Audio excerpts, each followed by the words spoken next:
Des ailes au loin, c'est l'histoire de 4 femmes qui vivent de mère en fille le même exil. Ça se passe sur un siècle à peu près, et ça commence en Palestine où Naïma, mariée à 12 ans, est obligée de partir pour le Liban après une série d'attentats dans les années 40. Et puis les exils s'enchaînent jusqu'à Lila, le dernier personnage, une enfant qui raconte en 2015 son départ depuis le Liban jusqu'à la France, avec un regard un peu émerveillé. Ce qui a déclenché pour moi l'envie d'écrire cette histoire, c'est une phrase.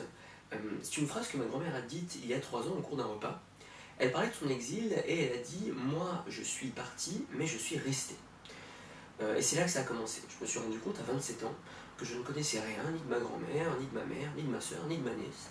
Rien de ces femmes qui pourtant m'avaient élevé et m'avaient gâté toute leur vie. Donc je leur ai demandé de me parler, de me raconter ce qu'elles avaient vécu.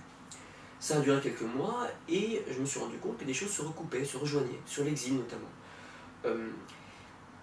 Parfois, bon, simplement elles avaient pris le même chemin, mais parfois c'était autre chose. Elles parlaient toutes beaucoup d'un moment en particulier. Et ce moment, c'était celui qui était juste avant l'exil. Et elles avaient toutes le même regard là-dessus, la même nostalgie.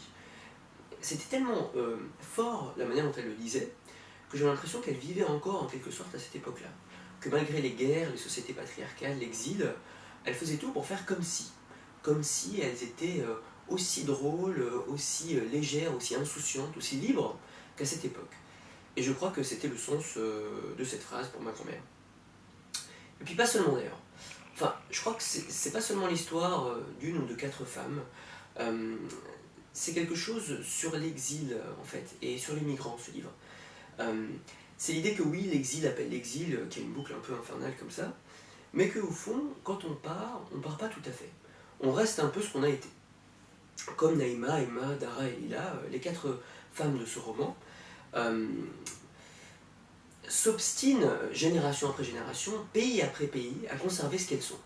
À le conserver jusqu'à réussir, jusqu'à se libérer, jusqu'à être elles-mêmes, quoi que ça leur coûte, jusqu'à être elles-mêmes pleinement. Et c'est important pour moi d'en parler. C'est important parce que ça donne une histoire à ces femmes, mais aussi à tous ces migrants, et ça aide à les comprendre.